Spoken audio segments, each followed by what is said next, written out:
su forma de onda, dónde se encontraban, cómo se calculaban también. Después de eso empezamos a hacer un poquito lo que era la medición angular, ¿sí? Explicando cómo podemos medir nosotros una onda seno o expresar un valor en realidad de un valor instantáneo de esa onda seno en base a la velocidad con la que giraba el fasor, ¿sí? Habíamos establecido también lo que era un fasor.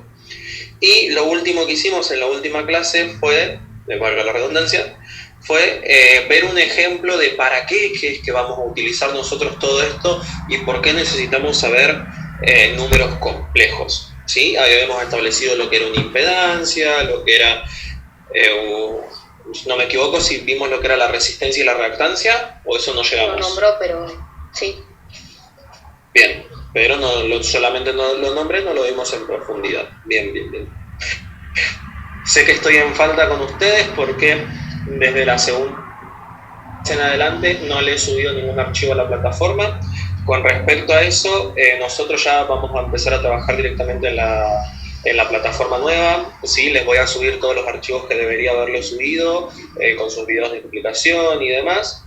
Y seguramente, no hoy, pero sí para mañana, ya van a tener la primera actividad con lo que vamos a ver hoy. ¿Sí? Profe, voy a compartirles pantalla. ¿la nueva plataforma es lo mismo que el modo? No, es mucho, va a ver, no es más difícil, pero es mucho más completa. ¿Sí? Hay muchísimas cosas, por ejemplo, yo puedo ponerles a ustedes un tema que diga unidad 1, circuitos de RLC, ustedes entren a esa unidad y dentro de la unidad tengan separados por carpetas, clase 1, clase 2, clase 3, entonces ahí entran a la clase 1, y ven clase 1, parámetros eléctricos, entran ahí y se van a encontrar toda la información de la clase 1 y así sucesivamente. Es mucho más ordenada para mi gusto, ¿sí?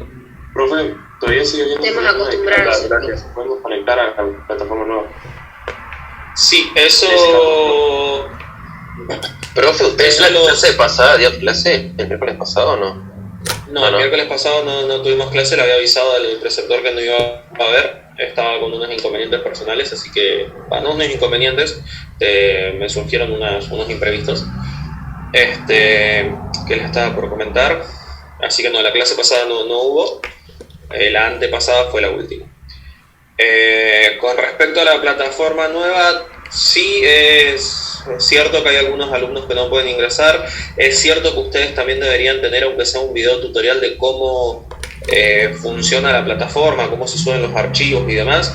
Esperemos que el consejo o el colegio lo haga porque es necesario.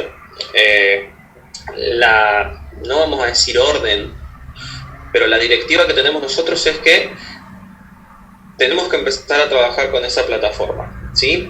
Si por algún tipo de inconveniente tenemos que seguir trabajando con el modo, lo podemos hacer hasta el 1 de junio, es decir, la semana que viene no, sino el martes de la semana siguiente. Bien, sería una semana. Lo que podemos hacer, sí, ambas plataformas, ¿sí? Por las dudas de que haya alguno que no pueda ingresar y demás, pero yo creería que en el transcurso de esta semana y la otra ya van a poder acceder a todo. Igual varios profes dijeron que iban a hacer eso, de subir a ambas plataformas por ahora. Sí, pero bueno, hasta el 1 de junio se puede hacer. Bien, tengamos en cuenta que también supuestamente quinto y sexto debería haber empezado a trabajar la semana pasada con la plataforma nueva y ustedes todavía tienen algunos inconvenientes para ingresar. Pasa que la mayoría de los profes no saben ni usarla todavía. Bueno, yo tengo la ventaja de que el año pasado, ¿no? Sí, el año pasado la utilicé en el plan fines, así que más o menos sé cómo se utiliza y han habido capacitaciones, pero bueno, la capacitación siempre sabemos que es un pantallazo general y uno se tiene que poner con la plataforma vamos a hablar crudamente, a hacer cagadas, a jugar, para ver, bueno, a ver si yo toco esto, ¿qué pasa? Si yo subo una asignación de esta manera, ¿qué va a pasar? Eso es lo único que falta y por ahí se requiere tiempo para eso. Pero bueno, mientras tanto, hasta el 1 de junio nos vamos a ir manejando con ambas plataformas, o si quieren, para que ustedes estén más seguros, simplemente trabajamos con Edmodo, ¿sí? Y yo voy subiendo todo en la otra plataforma, igual, pero trabajamos con Edmodo. Lo que yo vaya subiendo en la plataforma nueva, ustedes no lo van a poder ver. Cuando el 1 de junio hagamos todos el traspaso a la plataforma nueva, yo ahí sí pongo para que visualicen todo. Eso es una de las cosas que tiene esta plataforma. Podemos generar archivos, generar clases y ocultarlas, ¿sí? Entonces, por ejemplo, se me ocurre a mí ahora, ¿no? En algún momento que les tomemos una evaluación, agarro y pongo para que no vean nada de todas las clases teóricas, que lo único que tengan en la plataforma sea solo la evaluación. Entonces, si quieren buscar algún apunte o algo de eso, no lo van a tener. Qué mal, profes, no nos conviene a nosotros. Que en el caso suyo no lo va a hacer, me imagino, bro. Claro. No, esta materia es simple. Si han estudiado y si saben, se nota, ¿sí? Son materias que, por más de que se quieran copiar y demás, es difícil buscar dónde copiarse si no han leído, aunque sea. Bien, bueno. ¿Por qué estoy usando esto que tengo acá? Acá está. Bien. Vamos con lo que vamos a ver hoy. Números complejos. ¿Sí? Esto es simplemente un apoyo / ayuda a memoria porque esto es algo que vamos a utilizar, ¿sí? Por definición, los números complejos son aquellos que están conformados por una parte real y una parte imaginaria. ¿Bien? ¿Qué era esa parte imaginaria? Era un número que no se podía expresar, ¿sí? Entonces yo lo tomaba como un número real multiplicado por una parte imaginaria. Esa parte imaginaria va a ser la i. ¿Qué es un número imaginario? Por ejemplo, la raíz de -2, ¿sí? No hay ningún número real que yo lo pueda multiplicar por sí mismo y me dé la raíz de -2. ¿Bien? Entonces ese valor, ese resultado es un número imaginario. ¿Bien? Bueno, los números complejos, ¿sí? Repito, son aquellos que tienen la parte real y la parte imaginaria. Se pueden representar en un sistema de ejes, ¿sí? En un sistema de ejes cartesianos, donde lo que generalmente conocemos como el eje Y van a estar los reales, a la derecha van a estar los reales positivos, como pasa con cualquier sistema de ejes cartesianos, y a la izquierda los negativos, ¿sí? Y donde teníamos el eje Y, ahora vamos a tener los números imaginarios, ¿sí? Hacia arriba los positivos y hacia abajo los negativos. Presten atención a esto. En todos los lugares donde ustedes han visto números imaginarios, conocían al número imaginario con una I minúscula, ¿sí? En todo lo que es electricidad, van a trabajar con la J. Bien, la J va a representar su número imaginario. Por ejemplo, ustedes antes capaz que tenían 5 más y 3, ¿sí? Eso era un número complejo de parte real 5 y de parte imaginaria 3.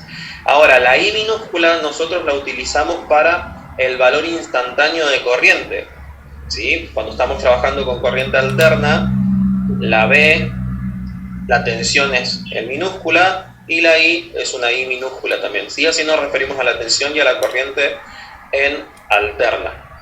Por eso esto se puede llegar a confundir con la I de corriente. Bien, entonces, para que no haya ningún tipo de inconvenientes, se estableció que los números imaginarios llevan la J para electricidad. Bien. Ahora, un número complejo yo lo puedo expresar como un fasor, ¿sí? Por eso nosotros primero vimos fasores para poder entender esto. Bien. Obviamente, mi sistema va a estar representado por 4 cuadrantes. Como habíamos hablado la clase pasada, nosotros vamos a trabajar sobre todo cuando estemos trabajando con la impedancia, ¿no? En el primer cuadrante y el cuarto, ¿sí? Pero básicamente yo lo puedo representar en un plano complejo. Esto sería un plano complejo, lo que está en azul sería un plano complejo. ¿Se entiende hasta acá? Sí, se entiende. Sí, profe. Bien, no estamos haciendo nada raro, simplemente estamos presentando el número complejo. Ahora, un número complejo, sí, se va a localizar en el plano como un punto. Bien, ¿ustedes recuerdan cómo expresaban en el plano un punto? Por ejemplo, si yo acá en este sistema de ejes, ¿sí? Imaginémonos que no es un sistema de ejes del plano complejo, sino que yo acá tengo mi X y mi Y. Si yo le digo que hay un punto en las coordenadas 3, 2, ¿qué quiere decir esto? Y tengo que situar el punto ese en el reflejo del 3 y el 2. O sea, Bien. ver dónde se cruzan ambos. Exactamente, 3 en X, ¿sí? Y 2 en Y. El punto estaría acá. Bien, bueno. Yo a mi número complejo lo puedo situar de la misma manera. Al fasor lo puedo localizar en el plano de la misma manera. ¿Cómo? Ahora lo vemos. ¿Sí? Vamos a leer lo que dice acá. Un punto localizado en el plano complejo se clasifica como real, imaginario o como una combinación de los dos tipos. Por ejemplo, un punto que esté a 4 unidades del origen sobre el eje real positivo es el número real positivo 4, ¿sí? Un punto situado en el eje más imaginario más j a 6 unidades del origen es el número imaginario positivo j6, ¿sí? Que es lo que acabamos de decir. Vuelvo al plano de acá arriba. Que si yo trabajo con un número que está situado sobre el eje de las X 4 lugares a la derecha, va a ser X igual 4, ¿sí? Y si trabajo con un número que está sobre el eje de los imaginarios 6 lugares por encima de la ordenada del origen, voy a tener un número imaginario J6 más J6. Bien. Entonces, lo podemos localizar como un número real, como un número imaginario o como una combinación de las dos. Bien. Acá está. Cuando un punto no está situado sobre cualquier eje, sino en alguna parte de los 4 cuadrantes, es un número complejo y está definido por sus coordenadas, ¿sí? Y acá lo que tenemos es distintos tipos de representaciones. Acá tenemos un número real, 4 positivo. Acá tenemos un número real, 2 negativo. Un número imaginario, 6 positivo. Un número imaginario, menos 5. Y acá tenemos números complejos, ¿sí? Otra vez. Por ejemplo, este número complejo está en la coordenada 4 real más 4 imaginario. Este número complejo está en la coordenada 6 real menos 4 imaginario. ¿Se entiende? Sí, se entiende. Sí, profe. Bien, profe. Perfecto. Seguimos. Ahora, un número complejo yo lo puedo expresar de varias maneras, ¿sí? Nosotros vamos a trabajar con dos, que es la forma rectangular o binómica y con la forma polar. ¿Por qué vamos a trabajar con estas dos? Porque son las que nos van a servir para las operaciones, ¿sí? La forma rectangular o binómica, es cuando yo lo represento como un fasor, ¿sí? Mediante la suma algebraica de un valor real y de un valor imaginario, que no es otra cosa más que lo que estábamos viendo recién, ¿sí? A más JB. A va a ser el real y JB va a ser el imaginario. Nada más que acá ya no lo representamos como un punto, sino que lo estamos representando como un fasor. Por ejemplo, el número imaginario 5 menos J3 tiene este fasor. número imaginario, menos 2, perdón, el número complejo, menos 2, menos J6, lo puedo representar con ese fasor. ¿Se entendió? Claro, el fasor va, o sea, la recta esa del fasor va hacia la distancia del número imaginario que indico, ¿no?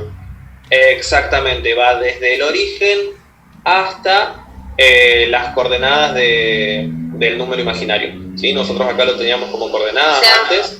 Claro, el fasor llega fasor. hasta el punto que ponerle, que nos explicó en el paso anterior. O sea, De hecho, en vez en de el un eje punto- de la X y el eje de la Y.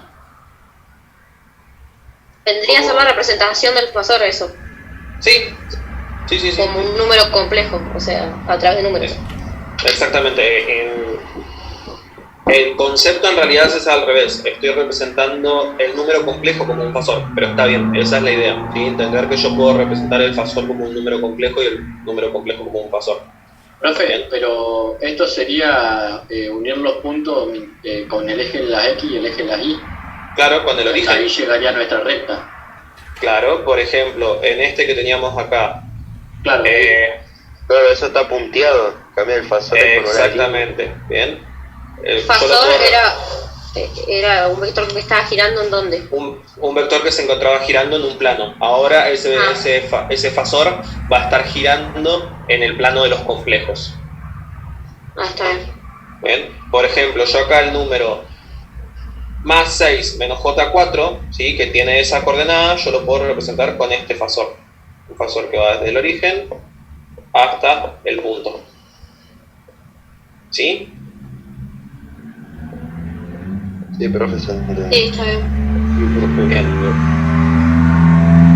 Bien. Ahora, la otra forma que tenemos de representarlo y la otra forma con la que vamos a trabajar nosotros es la forma polar. ¿Sí? ¿Qué hace mi forma polar? Me expresa al fasor con su magnitud y su posición angular. Bien, por ejemplo, este fasor va a tener una magnitud de 2, que es la magnitud, es la longitud del fasor, la longitud de la flecha, ¿sí? Esa flecha, ese fasor va a medir 2 y está a 45 grados con respecto a mi eje, ¿sí? Este otro fasor que está acá, con la flechita, va a tener una magnitud de 5, bien, y está a 120 grados con respecto a mi eje, bien. Siempre tomamos... Profe, se toma como referencia la línea de las X, ¿no? Exactamente, eso es justo lo que estaba por mencionar. Siempre se toma en cuenta las X positivas, ¿sí? Este de acá, por ejemplo, lo podemos representar como menos 30 o como 330, pero es más cómodo representarlo como menos 30. ¿Bien? Entonces, estas son dos maneras de las cuales yo puedo representar mi número complejo. Como una forma binómica y rectangular y como forma polar. La binómica yo trabajo con el número real y el número imaginario. En la polar yo voy a trabajar con la magnitud del fasor y el ángulo. ¿Se entiende? Sí, se entiende. Bien, vamos bien, por ahora vamos bien. Bien, ahora, si yo tengo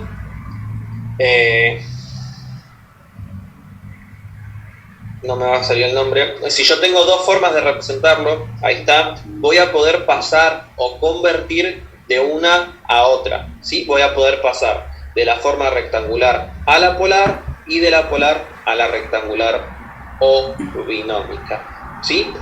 ¿Cómo vamos a hacer eso? Con trigonometría. ¿Se acuerdan algo de trigonometría ustedes?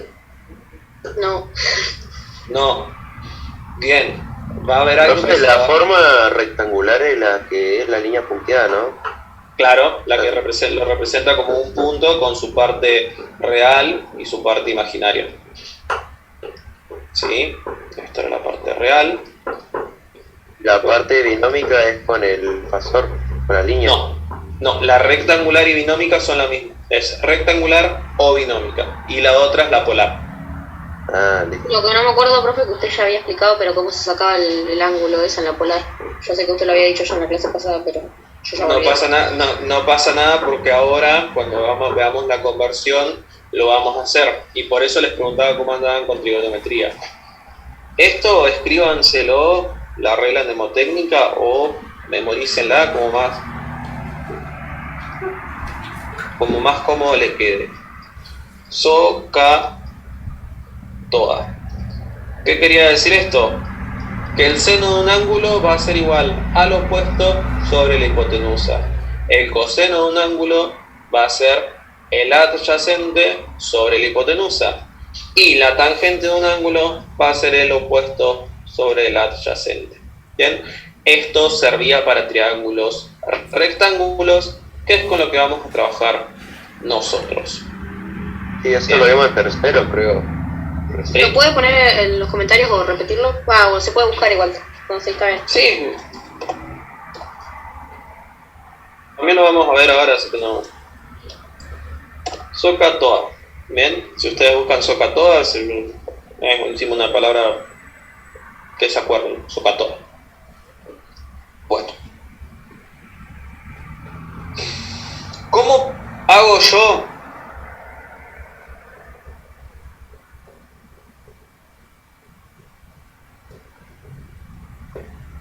Ahí está. ¿Cómo hago yo para pasar de la forma polar, perdón, estoy equivocando, de la forma rectangular a la polar, era así, ¿sí? Primero que nada tenemos que tener en cuenta el ángulo. Si el ángulo se encuentra en el primer cuadrante, lo vamos a trabajar como un tita que se toma desde la x, desde el valor de x positivo. Perdón, si el fasor se encuentra en el primer cuadrante. Si el fasor se encuentra en el segundo cuadrante, vamos a hacer 180 menos tita. Y después, si se encuentra en el tercero, es menos 180 más tita, y si está en el cuarto cuadrante, menos tita. Este orden, este ángulo que vamos a tomar por convención en cada uno de los cuadrantes, es necesario para poder hacer bien el cálculo, ¿sí? ¿Por qué? Porque nosotros necesitamos el valor, o sea, es el ángulo interior de mi triángulo rectángulo. Y ustedes me estarán diciendo, pero profe, si yo ahí tengo solamente un fasor y tengo un ángulo, ¿dónde está mi triángulo rectángulo? Bueno, el triángulo rectángulo está acá. Bien, por ejemplo, vamos a concentrarnos en este, ¿sí? Ese recuadro, ese ejemplo, tiene un fasor que se encuentra acá. ¿Bien? Pero, profe, usted me dijo que el fasor era de la forma polar y nosotros estamos trabajando con la forma rectangular. Bueno, si yo tengo el valor de mi número imaginario y de mi número complejo, y de mi número real que va a estar acá, si hago la proyección, ¿sí? Si lo dibujo al punto con las coordenadas, simplemente con trazar un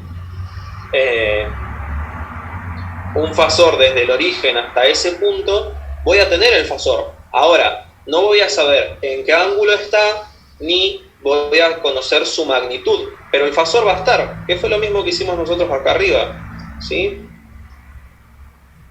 Acá, lo que habíamos hecho acá, nosotros dijimos que mi número complejo iba a ser 4 más J4, ¿bien? Va a estar situado ahí, va a estar localizado en ese punto, pero yo sé que va a haber un fasor que va a ir desde el origen hasta ahí. Repito, no sé qué magnitud va a tener, ni sé en qué ángulo está, ni sé su posición angular, pero sé que está ahí. ¿Se entiende? Sí, profe. Sí, profe. Bien. Entonces, de esa manera nosotros vamos a obtener, voy a agrandarlo un poco porque está medio chico, ¿está?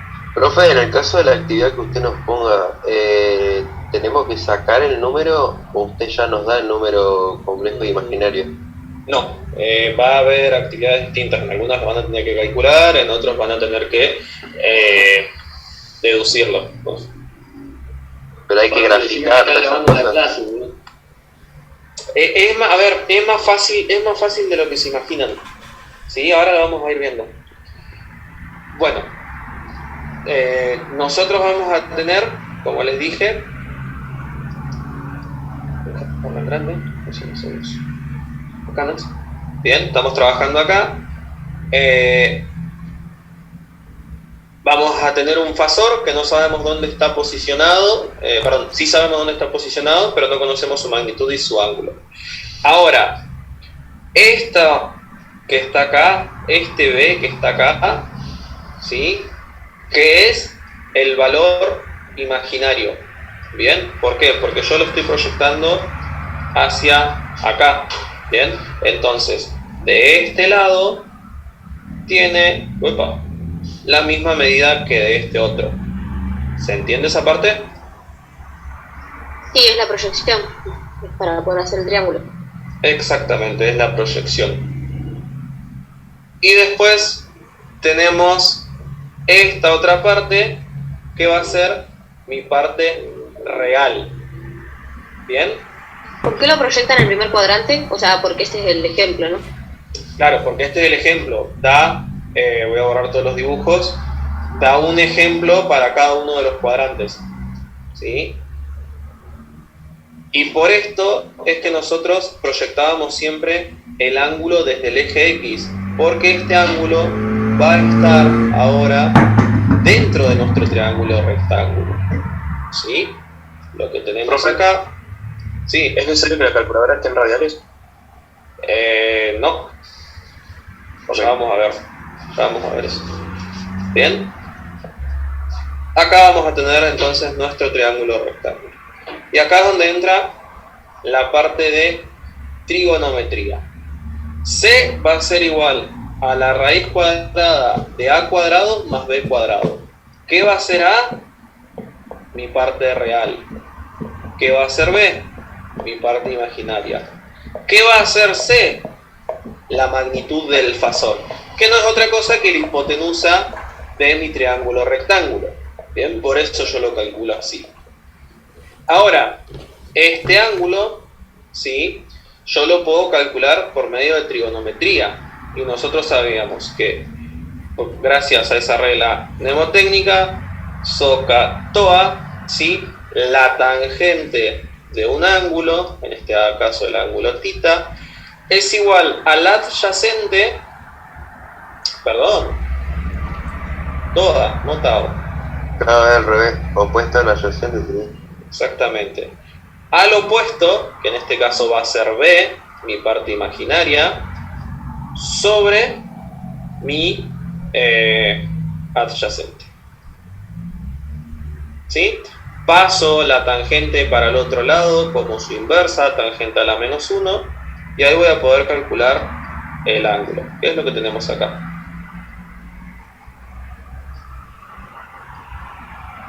Claro, Bien. pero en esas cuentas tenemos que saber cuál es el opuesto, cuál es el... todas esas cosas, ¿no? Sí, pero eso es simple. Si mi ángulo está acá, ¿cuál es el opuesto? Voy a dibujarlo con otro color porque no se ve. El que está ahí con la flechita, el que señala la flecha. ¿El B o no? Claro. Exactamente. Si mi ángulo está acá, el opuesto es este. Y el adyacente es el que está justamente adyacente, exactamente, adyacente a, sobre a, al lado. ¿Bien? Ahora, quiero que presten atención a esto. Acá en el ángulo dice que puede ser más menos b sobre a, ¿sí? Más menos b. ¿Por qué puede ser más menos b? Porque b puede tomar un valor positivo o un valor negativo. Ahora, ¿por qué a siempre va a ser positiva? Porque, como vamos a ver más adelante, la parte real va a ser el valor de resistencia que yo tenga, ¿sí? El valor de la resistencia como componente, lo que nosotros conocemos como resistencia. Mientras que la parte imaginaria va a ser el valor de la reactancia capacitiva o de la reactancia inductiva, ¿sí? Entonces, ¿por qué A siempre va a ser positivo? Porque no existe una resistencia negativa. Tan simple como eso. Anótenlo en algún lado porque en algún momento... Claro, el número real va a ser siempre positivo. Exactamente, yo no puedo decir tengo una resistencia de menos 20 ohms.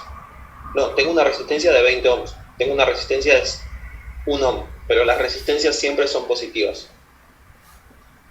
El valor de la reactancia entonces puede ser capacitiva o inductiva. Exactamente, que eso también lo vamos a explicar más adelante, pero quiero que remarquen eso, que el valor de A, el valor de la parte real, siempre va a ser positiva. ¿Sí?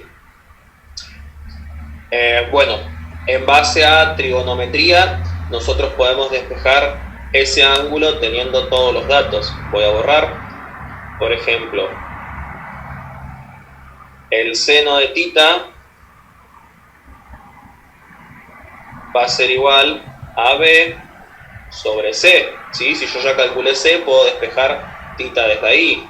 Coseno de θ va a ser igual a la adyacente sobre C. C es hipotenusa. ¿Bien? Y después tenemos que la tangente de θ es igual a B sobre A. ¿Bien?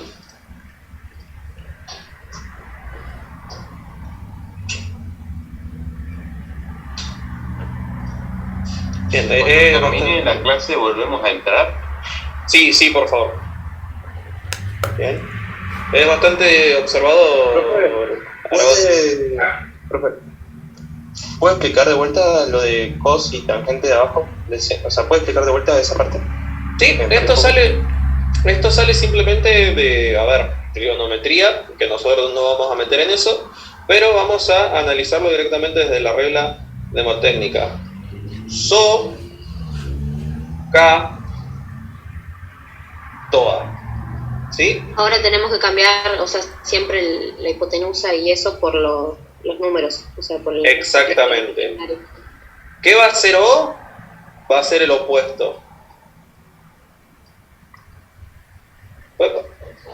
¿Qué va a ser A? El adyacente. ¿Y qué va a ser H? La hipotenusa, ¿sí? De cualquier triángulo rectángulo. Ahora, nosotros estamos trabajando con este ángulo que está acá, que ya está determinado, ¿sí? Que ya sabemos cuál es. Entonces, ¿cuál va a ser el opuesto de este ángulo? Siempre va a ser B. Entonces B es nuestro opuesto. Disculpen un segundo.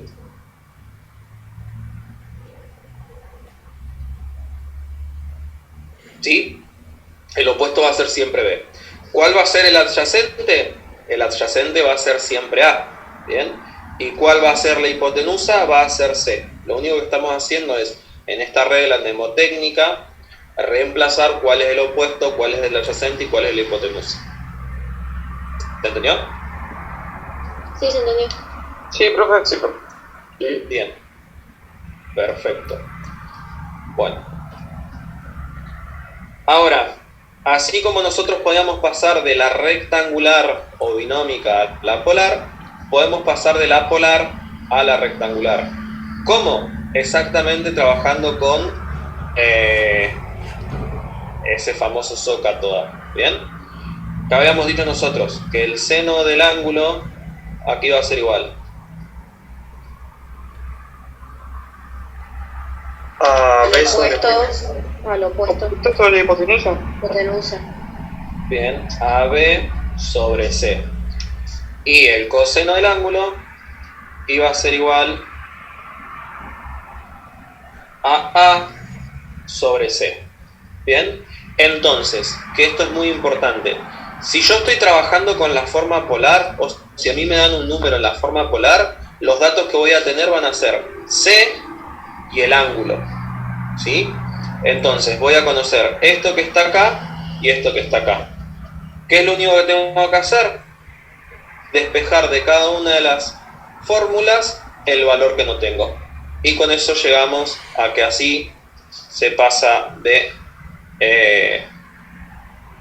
polar a rectangular. ¿Bien? Bueno, queda menos de un minuto. Cierro la reunión y la vuelvo a iniciar, así no se vuelven a unir, por favor. ¿Sí?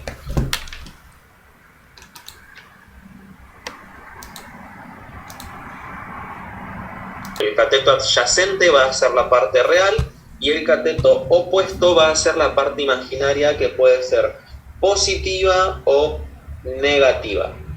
Por eso, ¿Se profe, entiende? o sea, ángulo sería igual al tangente de -1 sobre más menos b sobre a, o sea, que es lo que coloca ahí. O sea, sobre Claro. imaginario sobre real. Exactamente. Nosotros ahí recién sabríamos el ángulo Sí. y la magnitud. ¿Cómo Y la magnitud va a ser C, va a ser la hipotenusa, va a ser dijo, cuánto mide profe, eso. que el adyacente es el real y el opuesto el imaginario. Exactamente.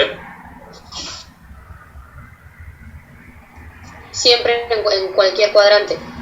En cualquier cuadrante, sí. o sea que con estas dos fórmulas ya de por sí lo sacaríamos. Nosotros ya tendríamos el dato Exactamente. que da el ejercicio. Exactamente. Y a ver, Ok. ¿por qué el adyacente? Bien. ¿Por qué el adyacente va a ser siempre el real y por qué el opuesto va a ser siempre el imaginario? Por cómo estamos tomando el ángulo. Nosotros el ángulo siempre lo estamos tomando desde el eje X. ¿Sí? Si lo estuviéramos tomando desde el eje Y, por ejemplo, si nosotros tomáramos el ángulo desde acá, nos daría otro triángulo y ahí ya cambiarían los lados. ¿Sí? Pero por eso también es importante ver, dependiendo de dónde estaba el fasor, en qué cuadrante, cómo considerábamos θ. Profe, Sí. y eso es algo que tengo que contarle. Dependiendo de cómo nosotros consideremos θ, o sea, el ángulo, nosotros tendríamos que hacer, digamos, si estuviese en el segundo cuadrante, sería 180 grados menos θ. Que eso Exactamente. sería, o sea, ¿podría representar alguna fórmula o algo? Básicamente, como está acá, ¿sí? Lo único que les voy a recordar era algo que ya habíamos hablado, que nosotros vamos a trabajar solo en el primer cuadrante y en el cuarto. ¿Por qué vamos a trabajar solo en el primero y en el cuarto? Por el hecho de que la resistencia va a ser siempre positiva, ¿sí? Y en el segundo y en el tercer cuadrante, la resistencia al número real va a ser negativo, ¿sí? Entonces, por eso vamos a trabajar solo en el primero y en el segundo cuadrante, en el cuarto. ¿Bien? ¿Se entiende? Sí, profe. Perfecto. Ahora sí me quedó más claro. Disculpe. Y si queremos pasar de la forma polar a la rectangular, teníamos que trabajar con las otras dos funciones trigonométricas, con el coseno y el seno. ¿Por qué? Porque nosotros vamos a conocer el ángulo y la magnitud de ese fasor. ¿Sí? Entonces, como conocemos el ángulo y la magnitud, lo único que tenemos que hacer es calcular los catetos. ¿Bien? El cateto opuesto y el cateto adyacente. Y esta es la manera. Bien, va a ser siempre la misma. ¿Se entendió? Eso es lo que estábamos viendo recién. También sería más corto, profe, porque nosotros ya decimos, no sé, magnitud 30 y, digamos, ángulo 40 grados. Claro. De ahí ya lo sale directo. Profe, ¿y cómo era cuando el ángulo estaba de donde estaba posicionado ahora, pero del otro lado? O sea, lo opuesto que vendría a ser la hipotenusa, no me acuerdo de eso. No, si, por ejemplo, si usted dice si el ángulo estuviera acá, o cómo sería, o si estuviera acá abajo. No, del lado del cateto, digamos B, pero ahí abajo, ahí. Acá, Claro.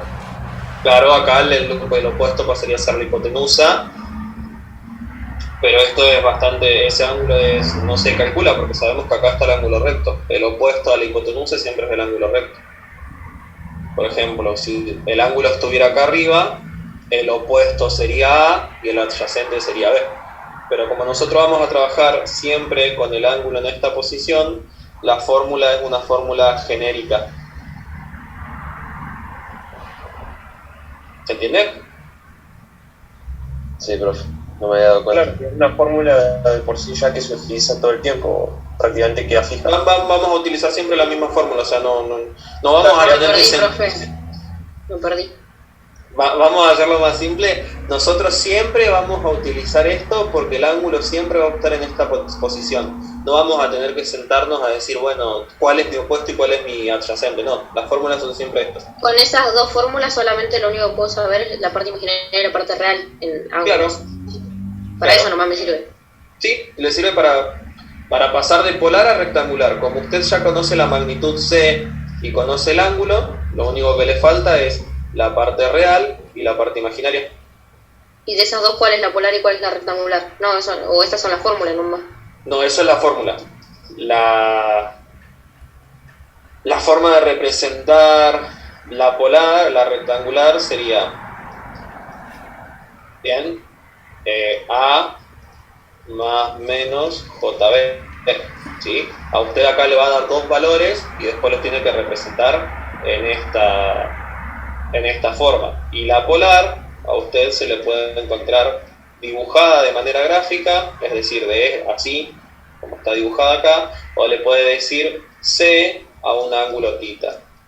Bien, lo que ustedes resuelven. Pero en el caso si nosotros está tuviésemos ya el valor de la hipotenusa, nosotros en la calculadora ponemos el valor de la hipotenusa multiplicado el coseno y el número del ángulo, ¿no? Sí, Y si en el caso, o sea, si usted no nos da el número de la hipotenusa, primero tenemos que sacar ese valor y después hacer esa fórmula. es que, a ver, ustedes van a tener eso que me está diciendo es muy difícil que lo haga por el hecho de que si yo le doy solamente el valor del ángulo, no conoce usted el valor del número real, ni del imaginario, ni de la magnitud, no puede hacer nada, porque de tres incógnitas conoce solamente una. Bien, yo le voy a dar el valor en forma rectangular o en forma polar. Ambas formas tienen dos datos. Les va a faltar un tercero. Pero siempre van a ser los mismos dos datos, lo que falte no puede faltar uno de los dos. Ahí es donde nosotros tendríamos que prácticamente, digamos, en esta ocasión de polar no nos daría el ángulo y nos daría sí lo que vendría siendo el real.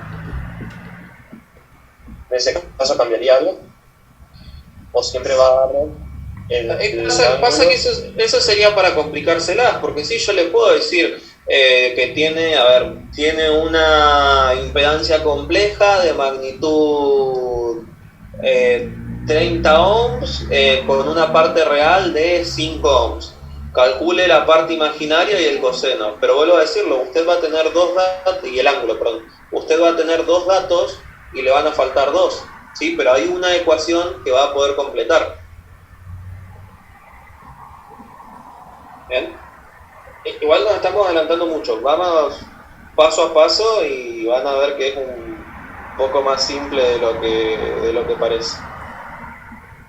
¿Sí? Sí, perfecto. Pero igual, en ese caso que usted dijo que dio AC pero no dio el ángulo, en ese se utilizaría el coseno es igual a A sobre C. Claro, o sea, tengo dos datos. Bien, ¿por qué nosotros necesitamos saber lo que estaba mencionando en el chat, lo que dice Aragón es cierto, la hipotenusa siempre tiene que ser mayor que los catetos? Bien, esa es una forma de verificar si lo que están haciendo está bien. Bueno, ahora, ¿por qué tenemos que saber ambas formas? ¿Por qué tenemos que saber trabajar con la forma real y la forma imaginaria? Porque las operaciones con números complejos se hacen de dos maneras distintas. Para sumar, ¿sí?, tenemos que trabajar con la forma rectangular. ¿Por qué? Porque yo voy a sumar las partes reales por un lado y las partes imaginarias por el otro. Por ejemplo, supongamos que tenemos dos números complejos, uno 8 más J5, y lo estoy sumando con 2 más J1. ¿Bien? Eso va a ser igual a las partes reales, 8 más 5, y por otro lado voy a sumar las partes imaginarias, 5 más 1. ¿Bien? Esa suma de 8 más J5 más 2 más J1 me da 10 más J6. ¿Bien? Claro, porque no podemos sumar algo que no tiene el mismo exponente. O sea, tiene que ser las dos cosas del mismo exponente. Es como matemática. no puedo tomar X más algo que no tiene X. Exactamente, muy bien. Quiero recalcar algo. Si esto es para la suma, ¿qué va a pasar con la resta? ¿Cómo lo voy a poder hacer?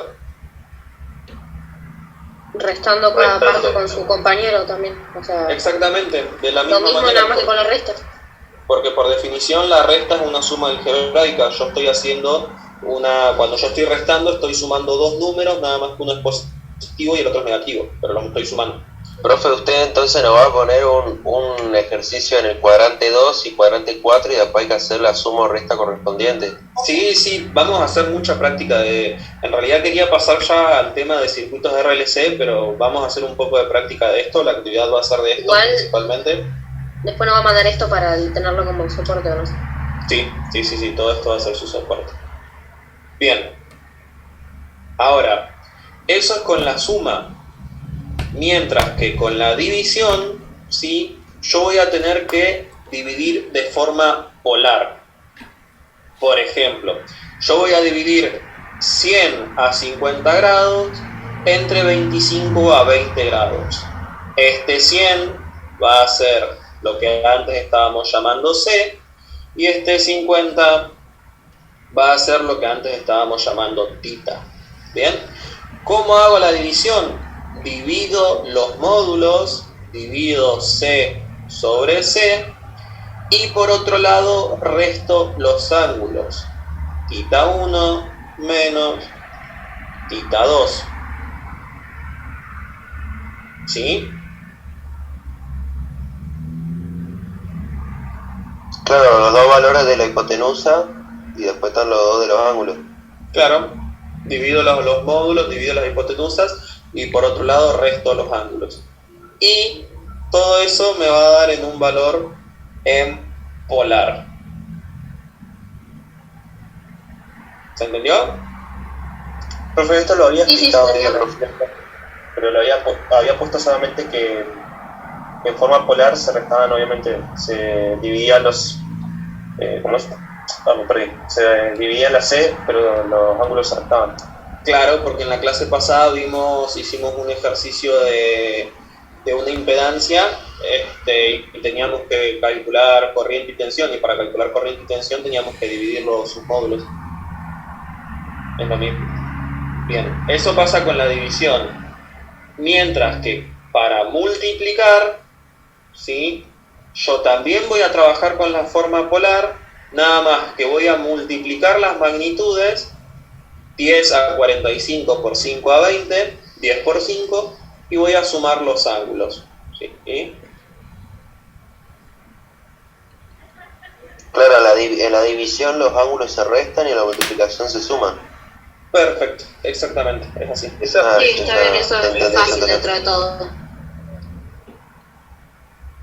Bien, ¿quién estaba hablando cuando habló Valentina también? Porque escuché solo lo que dijo Valentina, no sé, se superpusieron las voces.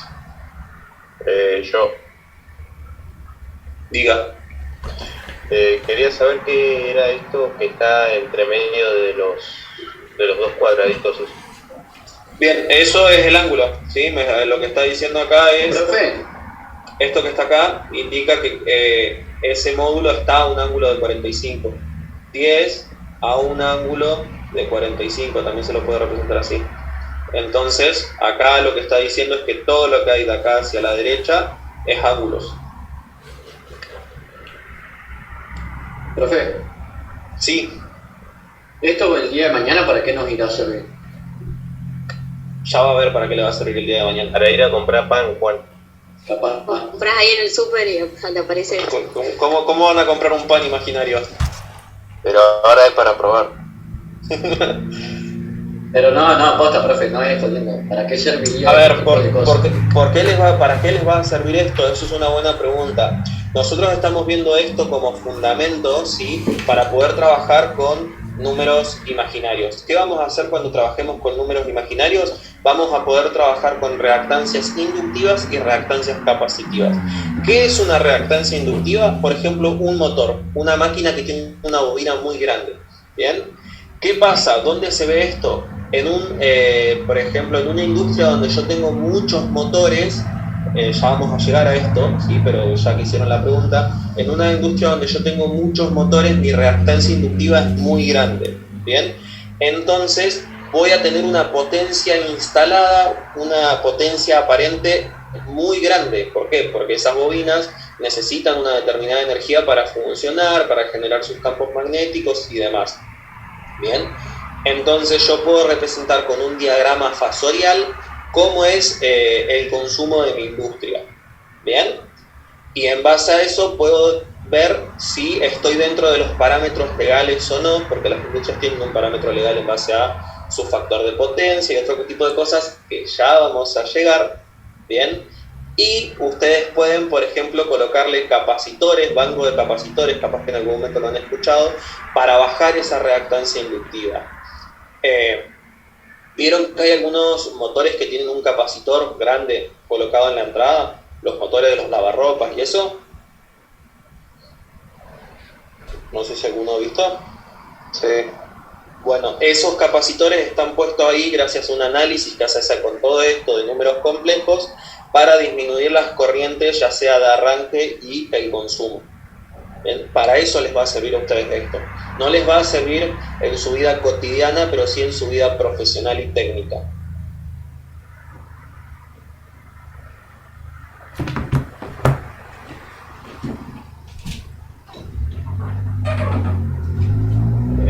Lo dije hace 2 clases, Carrizo, pero bueno, hay que seguirlo repitiendo. ¿Bien? Todo lo que estamos viendo nosotros va a servir para algo. Y en este caso también va a servir para el proyecto. Recuerden que nosotros estamos trabajando en un proyecto interdisciplinar. Esto va a desenvolver sistemas de alimentación polifásicos, y ustedes después van a poder hacer una instalación eléctrica grande, ¿sí? Teniendo en cuenta todos estos conceptos básicos. Bien, no quiero perder el hilo, vamos a aprovechar que están motivados. Y termina acá. Todo río que soy, termina ahí. Profe, ¿esto lo vas a subir a la plataforma para que nosotros lo veamos? O sea, además de lo que nosotros tenemos en toda la carpeta. Sí. Bien. Y acá les voy a mostrar justamente un ejemplo. No, me parece que esto... No se lo voy a mostrar. Bien.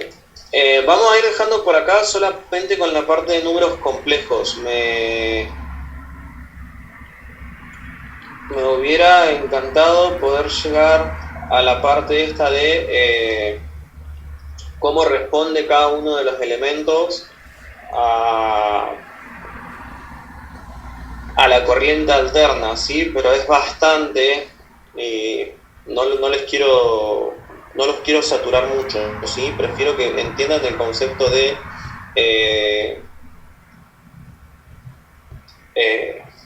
del número complejo y para qué lo vamos a utilizar. Lo que sí les voy a mostrar, bien, es esto. Yo a mi impedancia la puedo representar de las dos maneras. La puedo representar como menos J20 y 20 real, ¿sí? O la puedo representar como el módulo 28,3 a un ángulo de menos 45.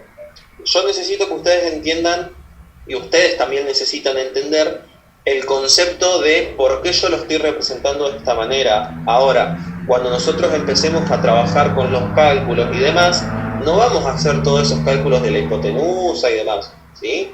¿Por qué? Porque tenemos una herramienta, gracias a Dios, que se llama calculadora.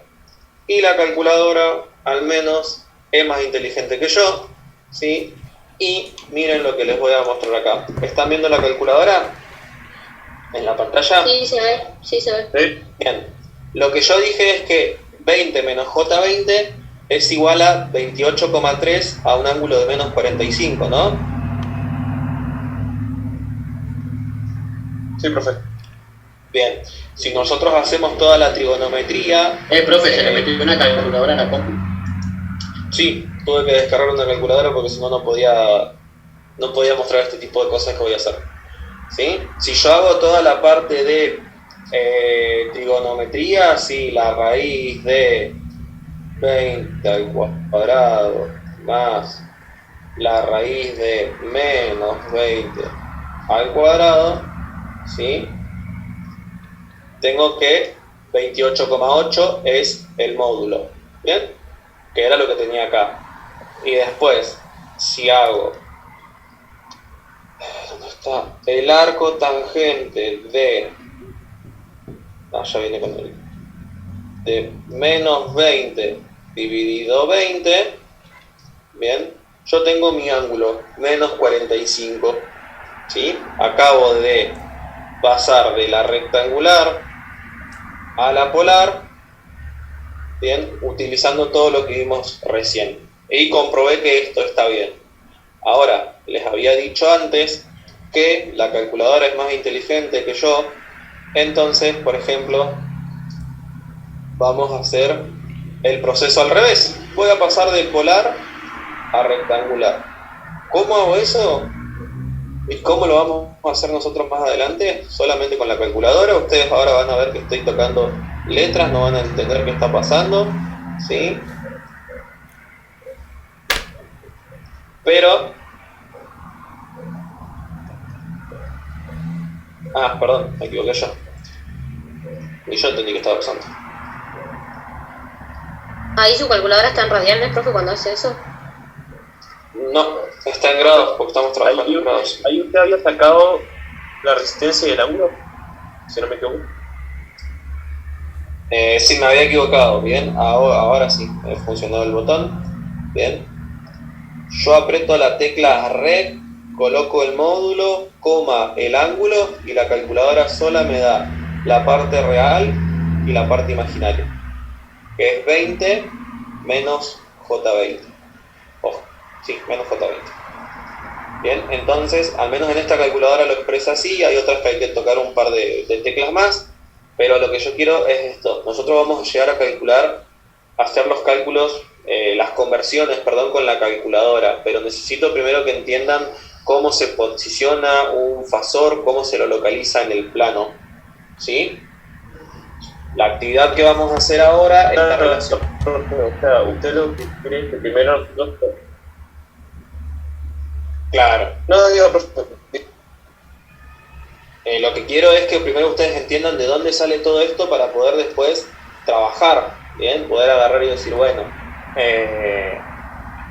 sé que tengo mi fasor acá, mi parte real es esta, mi parte imaginaria es esta. O para que ustedes después, cuando empecemos a hablar de reactancias, entiendan dónde está posicionada y por qué yo la coloco ahí. ¿Por qué se coloca ahí? Bien, ¿por qué se coloca en el eje donde generalmente están las sí? ¿Por qué puede ser positiva o negativa, mientras que la parte real puede ser solo positiva? ¿Sí? Pero bueno. Lo que usted intenta hacer es que nosotros primero sepamos, porque esto lo que usted nos dé en una fórmula o en algo, nosotros lo podríamos hacer enseguida en la calculadora. Usted lo que quiere es que primero nosotros sepamos comprender y hacer unas fórmulas en la carpeta y después ya podamos hacerlo normalmente en la calculadora. Sin Claro. sin escribir, calcular. Exactamente. Por eso la Igual primera para actividad... hacerlo en la calculadora hay que entender qué estamos poniendo, porque si no tampoco lo vamos a saber hacer. Sí. Por eso la primera actividad va a ser una actividad de números complejos, ¿sí? Le van a aparecer distintos números en el plano, le va a aparecer un número en forma polar y le va a decir que lo tienen que transformar para la forma rectangular. Vamos a hacer ese tipo de ejercicios ahora, para así les queda claro esto. Y después podemos pasar a todo lo otro. ¿Bien? Desde ya les adelanto que esa actividad va a ser a modo de cuestionario, ¿sí? Va a ser un cuestionario, ya sea desde el modo de la plataforma nueva. Bueno, del modo de la plataforma nueva nosotros dijimos que íbamos a seguir trabajando con el modo hasta el 1 de junio, ¿sí? Así que ya lo podemos establecer que va a ser a través del modo. Les voy a avisar qué tiempo van a tener ustedes para resolverlo, pero como les digo, intenten leer el material antes de realizar esto. Les voy a dejar un par de videos y demás. Y bueno, nos vemos, eso sería, nos vemos el miércoles de la semana que viene. Sí, que ya vamos a empezar fuerte con el tema de la materia. Está bien, Bueno, profe. pues, Hasta luego. está bien.